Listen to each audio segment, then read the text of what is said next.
Hello guys, welcome back to this channel. In today's video, I'll be showing you how to move application from internal storage to SD card on Android phone.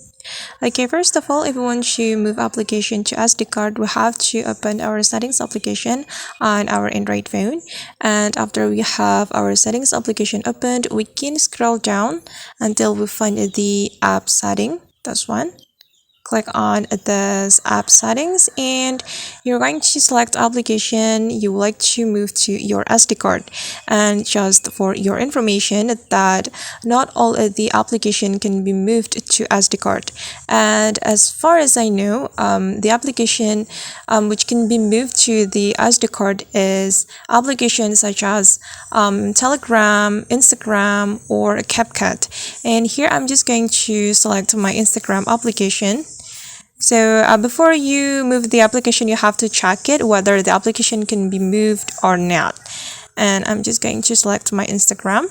Click on the Instagram application, and here we're going to select the storage option. Okay.